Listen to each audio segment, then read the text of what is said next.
gente! Mais uma vez estamos aqui. Dessa vez nós vamos falar sobre algumas dicas mais práticas, né, em relação ao uso da língua portuguesa, mais especificamente sobre algumas expressões que na oralidade a gente costuma usar com menos dificuldade, mas quando se passa para a escrita, aí a gente começa a enfrentar já alguns probleminhas, tá? Então, vou dar uma dica para vocês que eu acredito que vai ajudar muito e possivelmente jamais vocês vão esquecer o uso adequado, né, dessas expressões quando vocês forem usar na forma escrita, tá bom?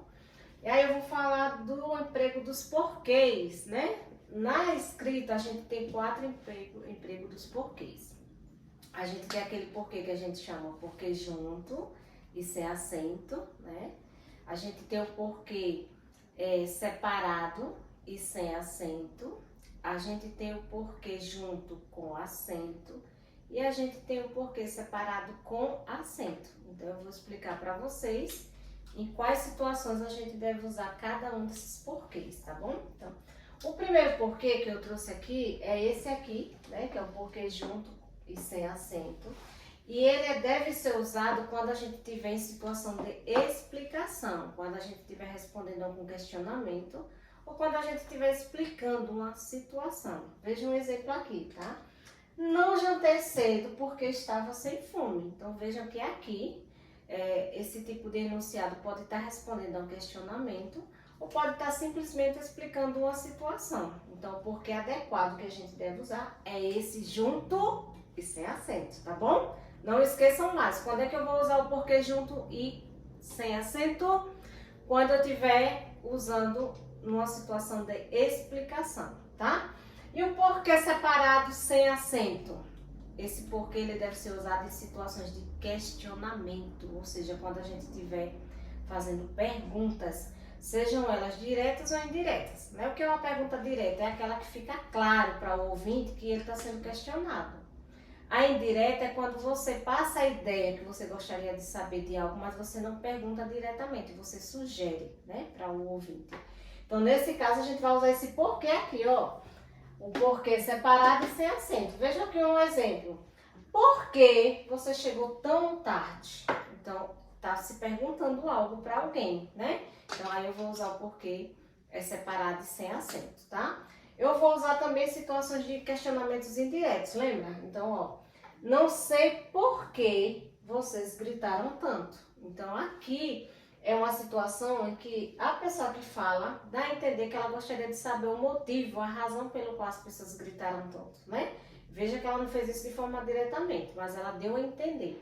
E aí uma dica boa para a gente pegar esse uso do porquê e não errar mais nunca, é que você pode acrescentar depois dele a palavra motivo ou razão.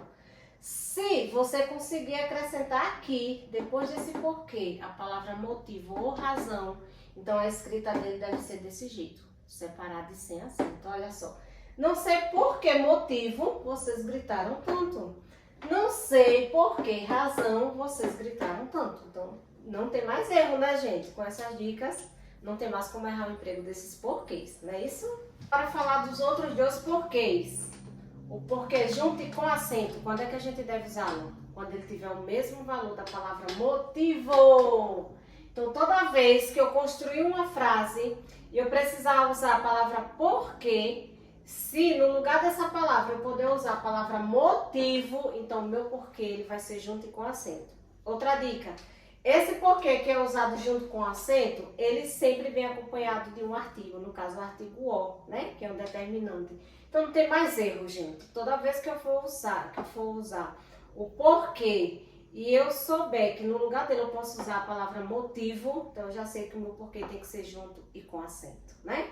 E você esqueceu o artigo antes do porquê, tá bom? Então vejamos um exemplo aqui. Todos sabemos o porquê de você ter ido embora, ó. Todos sabemos o motivo de você ter ido embora. Então, porquê tem que ser junto e com acento, tá? O outro porquê, que é o porquê junto, aliás, separado e com acento, ele é usado em final de frase interrogativa. Aquele a gente usa o porquê separado sem acento, a gente usa no começo de frases ou no meio de frases interrogativas, Mas o porquê separado com acento sempre no final de frases interrogativas. Então tem aqui, você não me ligou mais. Por quê? Então esse porquê tem que ser junto, aliás, separado e com acento, tá bom? Então é isso, gente. Valeu. Então, gente, mais dicas na área. Agora, em relação ao emprego dessas palavras, que também a gente vê uma frequência muito significativa de usos problemáticos, né? Então, vamos para a primeira. Mal com L. Quando é que eu vou usar o mal com L? Na fala, a gente não tem problema. O problema é quando você vai para a escrita, né? Então, o mal com L, ele deve ser usado quando ele tiver o valor de advérbio, ou seja, quando ele indica estado.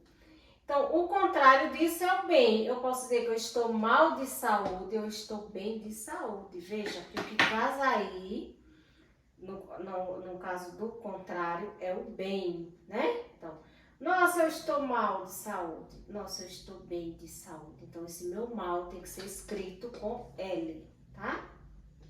O mal com U, quando ele tiver como opositor a palavra bom, né? Nossa, você fez um bom trabalho. Nossa, você fez um mau trabalho. Então, esse mal precisa ser grafado com U, tá certo? Beleza? Mais, mas e mais. Como é que a gente faz essa diferenciação? Ora. Vamos lá. O mais, ele tem valor aditivo, ele acrescenta. Então, é o mais com I. João mais Maria foram ao shopping. João e Maria, então eu estou juntando as informações, tá? Então esse meu mais tem valor aditivo, logo ele é com I. O mas, só com S sem acento, é quando estou trazendo a ideia de contradição. Nossa, eu queria muito ir à praia, mas, M-A-S, mas, não estou com dinheiro no momento. Então, eu gostaria de ir. Porém, algo contrário vai acontecer. Eu não vou. Por que eu não vou? Porque eu estou sem dinheiro. Então, esse mas tem que ser com M-A-S, tá? Sem acento, né? E o mas com acento é o plural de mar. Então, eu digo homem mau, mulher má. Homens maus, mulheres más. Tá bom? Temos mais um aqui. Acerca de. Acerca junto. Quando é que eu vou usar essa escrita? Quando acerca de estiver no sentido de sobre, eu estou falando sobre um assunto. Aí eu gostaria de conversar com você acerca de tal assunto. Eu gostaria de conversar com você sobre tal assunto. Então, esse acerca, ele é junto, tá bom? O acerca separado é quando você tiver a ideia de tempo passado, tempo que já transcorreu, que já aconteceu. Então, há cerca de 2 anos eu estive aqui. Tá bom? Então, veja que na frase traz a ideia de tempo passado.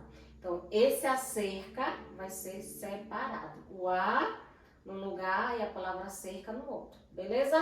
Valeu, gente. É isso aí.